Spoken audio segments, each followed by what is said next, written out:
Okay, so we're going to go over what the new instructors, what they hear during onboarding. And what I'm going to do is follow what is on essentially the core competency form. It's really what I follow when I meet with a new instructor. That core competency form is on the Trello board. I actually just updated it yesterday, hopefully to reflect a little bit more about this current project, so project number 3, the project that we're coming into. But what happens is, ideally, once they've gone through their training, once they've received their certification, there is what works out really well, I will say, is when the coordinator does a warm handoff to me to let me know, hey, Bridget, they finished their training, they're ready to go. In the flow, it puts kind of that onus on the individual instructor to reach out to me after they've completed their certification, but it doesn't always happen. So again, I have found that it works well if the coordinator just does a quick handoff to say, hey, Bridget, they did their training. But again, I can also check on the new instructor Trello board too, to kind of see when their dates were, to have an idea. So that's how I know they're done. That's kind of the process of knowing that, okay, they are ready to meet with me. The first thing we go over is the grant project. I do just a quick overview of the 3 different, payer sources, where that all fits in. This will be a great place for us to share that schematic once we come up with that visual schematic to show them. I think that'll be a really nice tool. I confirm their certification through National Council, and I do this by having them open up their MHFA Connect account, because I can tell then I can tell by that homepage if they've got their certification and what's on their resources. If it's not, that means they haven't finished all their post work. So I kind of walk through with them, what do you need to do to finish that post work? We go over the MOA. They sign it and submit it. We also go over that you need to complete a W-9 and send it to Lucas. Lucas, is that going to continue moving forward? Is that W-9 coming to you, or is that going to the other person? That will still be coming to me. Okay, so still to you. Okay. The next thing they do then is I give them the link to the invitation to join the network. And that's the information that goes to the JOT form that has, what they're certified in, what counties are willing to travel to. This is all the information that I used to take and put into Connect Team. So that's where that information comes from. We go over Connect. For this, and for the initial meeting that I have with the new instructors, it's only an hour. I don't focus on the role of lead on that first visit. Basically, I tell them when you're ready to become lead, and obviously we're talking a little bit more about developing that here for project number 3, what that process might look like. But at this point, I'm telling them when you're ready to become lead, reach back out to me. And then we're going to talk about what it looks like, how to create a course, how to enroll users, how to mark attendance, all that other fun stuff, and connect. Because I don't want to overwhelm them on that first initial onboarding. There's no reason to go over it because they're not going to use it for several classes. So instead, on Connect, what I go over with them is the stuff they need to know right now. The things they need to know right now is where is the new instructor guide, as well as the instructor manual or the instructor guide. That has in it all of the information about fidelity and like basically the rules and regulations, right, that we're bound to as first aiders. So they know where to find that under the resource tab. I show them where to find the Connect user guide. Again, I encourage them to download that because it's got the pictures, the infographic, it's got the pictures there on how to use that. I show them where to find a request assistance form, where to find the course ID number. I make sure to point that out to them because they need to put that on their invoice. So that's something that we talk about. I show them where to print out an attendance roster because that's where to download an attendance roster because that's one of their responsibilities as co. Show them in resources where to find all their teaching materials. I show them, at least introduce them to the store, kind of let them know this is where your manuals will come from. Although you're not ordering them, but just so you know, this is also where you get your community specific curriculums. So kind of let them know then about all of that piece. And then I show them how to access their evaluations. So it's really it for Connect that we go over. So that's one of the platforms. So then we hit the second platform, which at this point we only have, just really the two that we talk about, would be the Instructor Support Trello board. Basically, I go through each of the columns. We go through each of those columns and kind of touch on those that are most important. I show them where to find the modeling videos. I show them just some of the different important tabs on there, including marketing, including the host referral form link, etc. I invite them to the board right there when we're together, so they have access to it. So they're seeing it, they're able to gain access to it right there. Again, we used to go over Connect team together on this onboarding, but we're not going to do that anymore.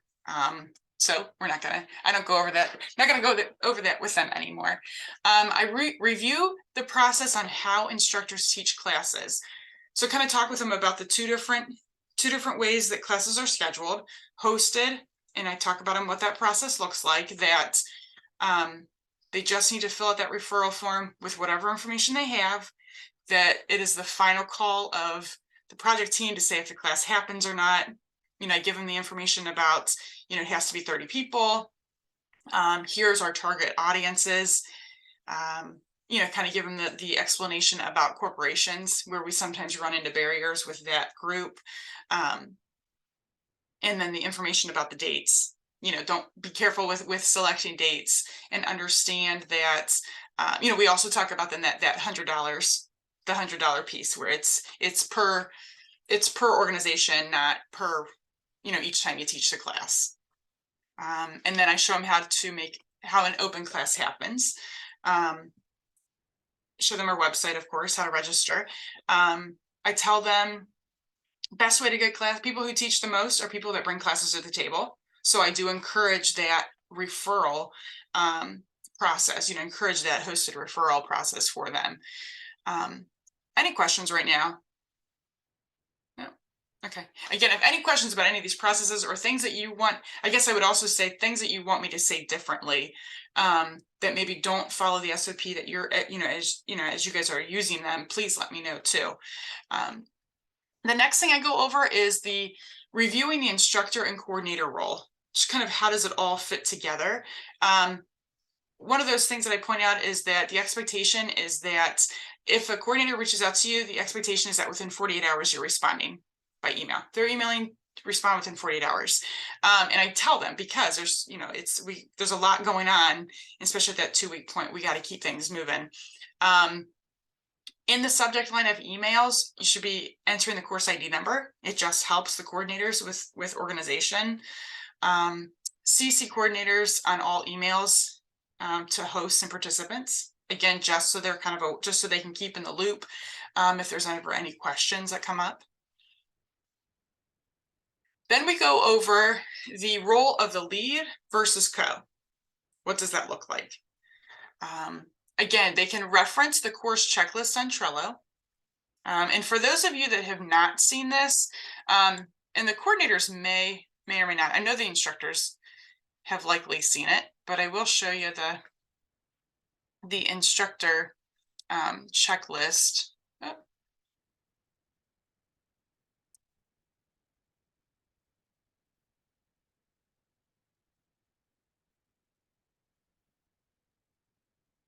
Okay, so this is course checklist. So this is the 1-page checklist that I show them and encourage them to use. They can use it or not, but it's a 1-pager that has 2 weeks, 1 week, day after, or day, 2 days before and then day after.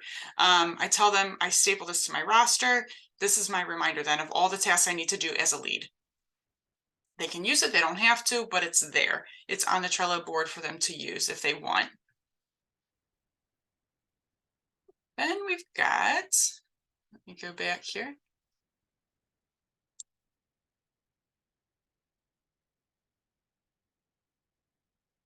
Okay, so following it really does just follow that this whole role of the lead follows that that checklist. So they're responsible for setting up that meeting with the co.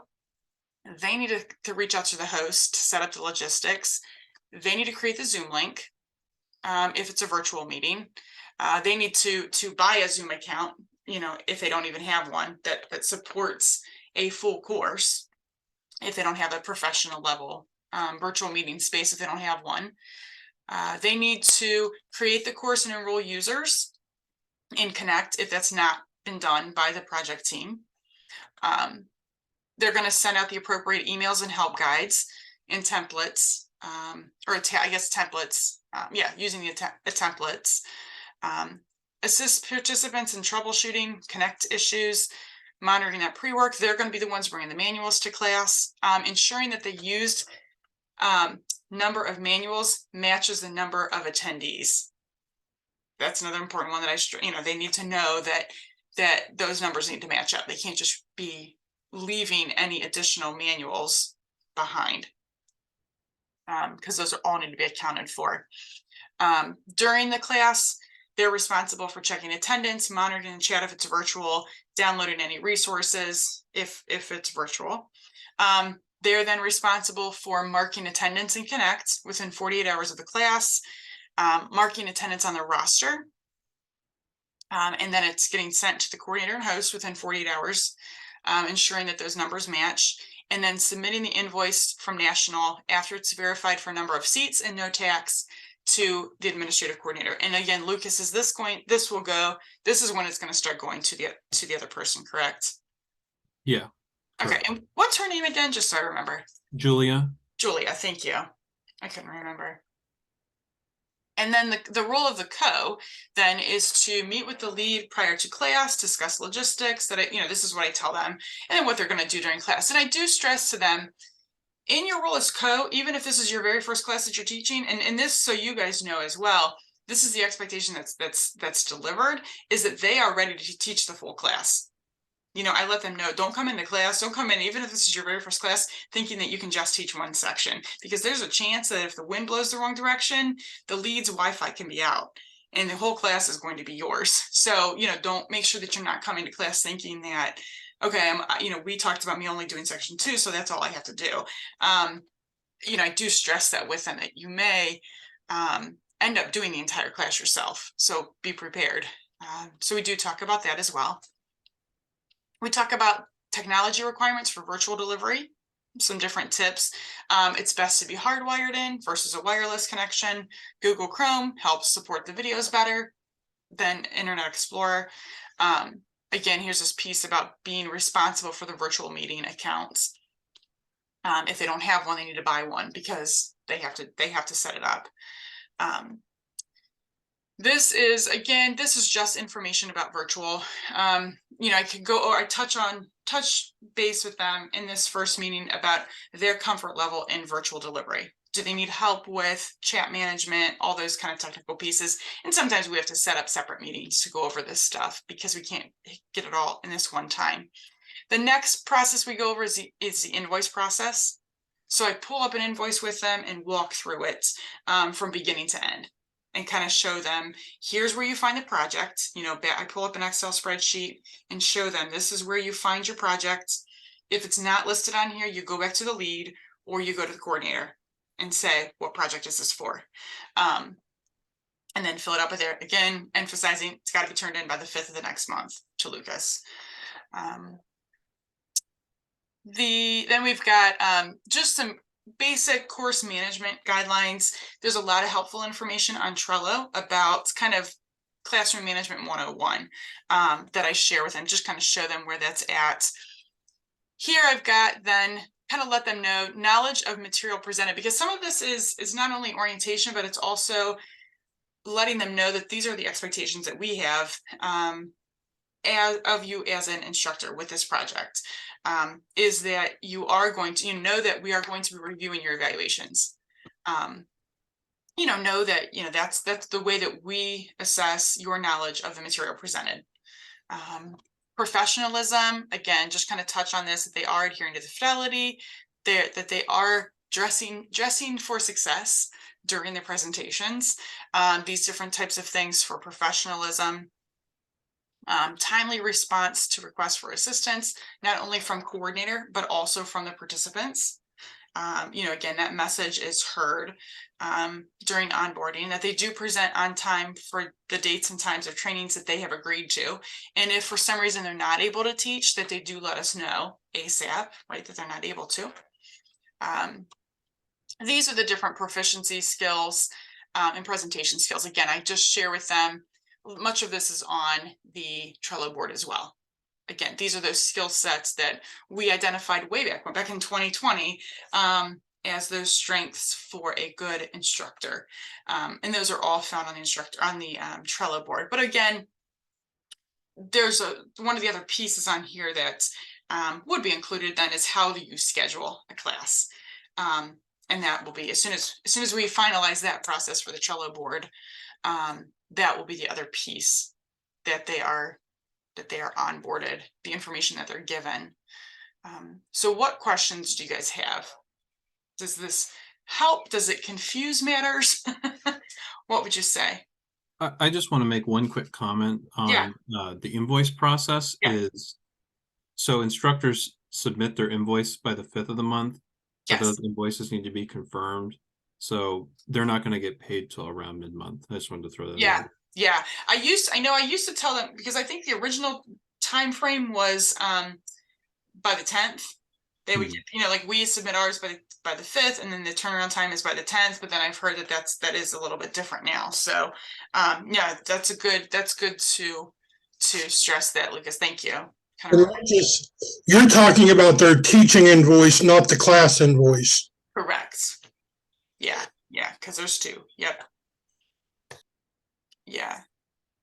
So when you're referring to the Trello board that this stuff is on, there's the new instructor Trello board, and then there's the instructor support program. So are these on both, or?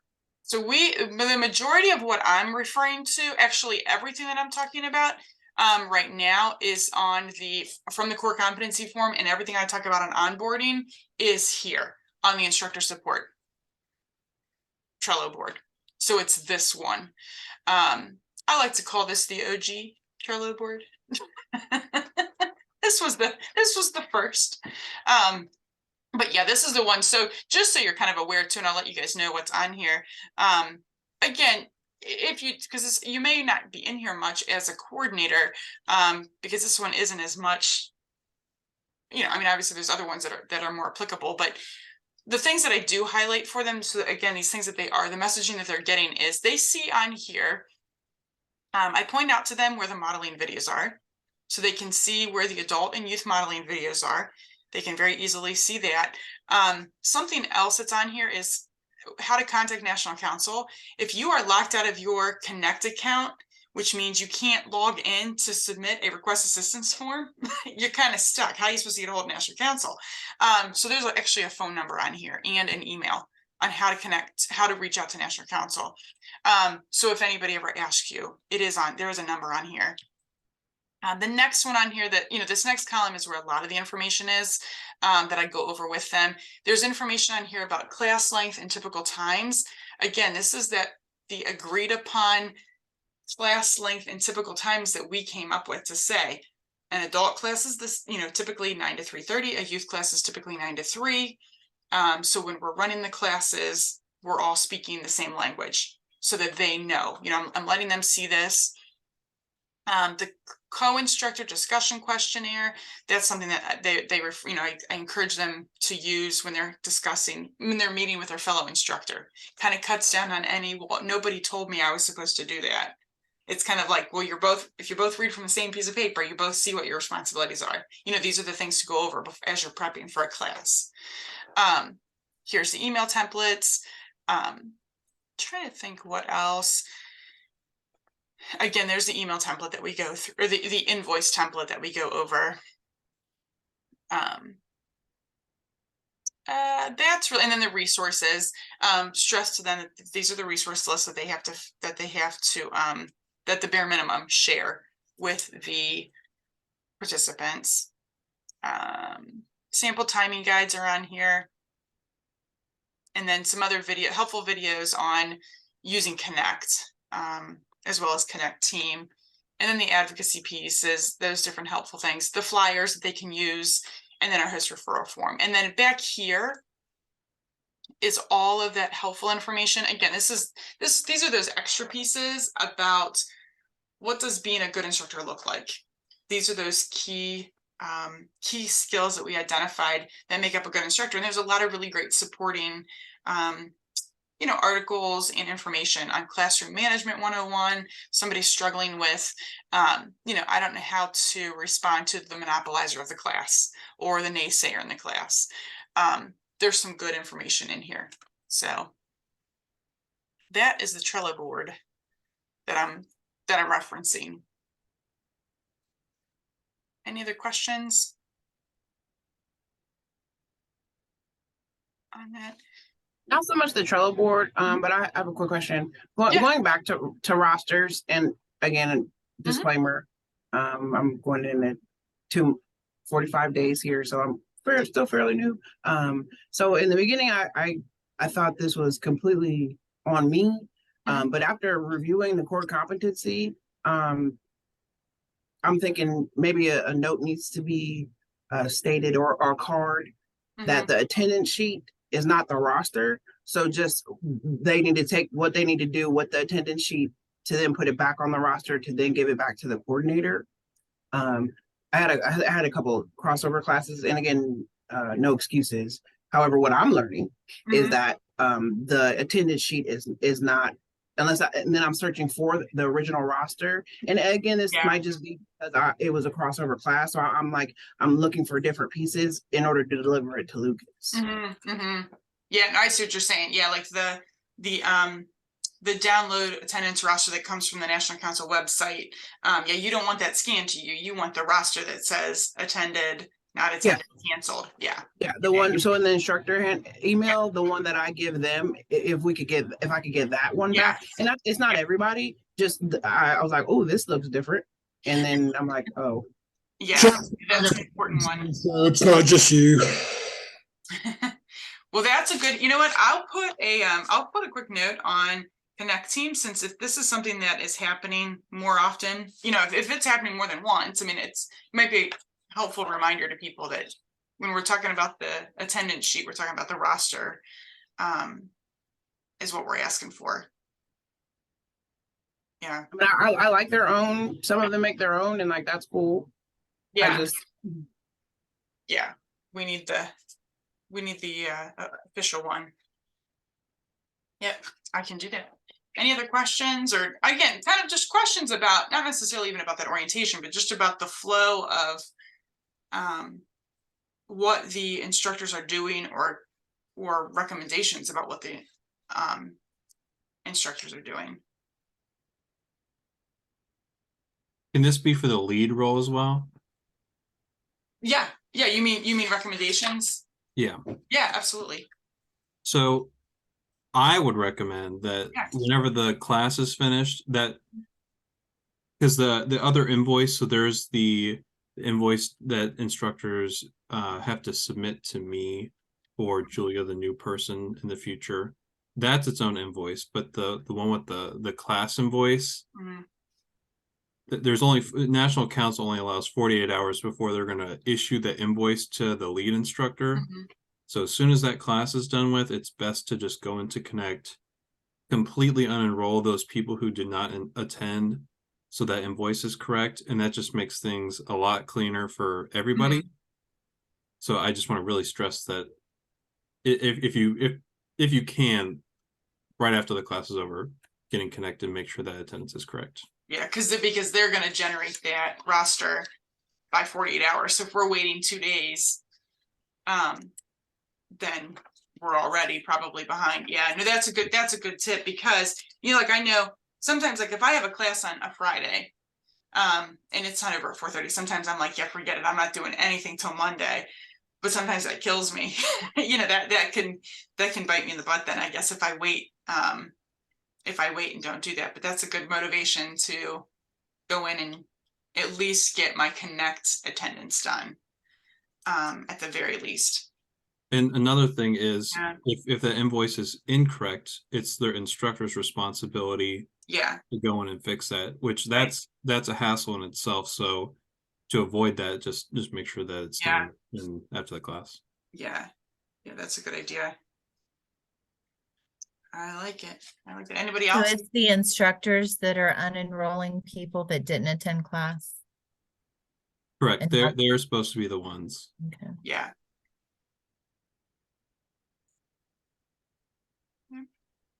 Anybody else? Great, because I haven't been doing that. Yeah, no, they would, because they'd catch it right away because it'll throw off their numbers. Okay. Yeah, it'll throw off the number if we don't. So And I guess that's another good point that you just brought up, is just before that invoice is submitted to me, that needs to match the final roster. If it's not, then I'm gonna send it right back and say that the numbers are different and that it needs to be changed.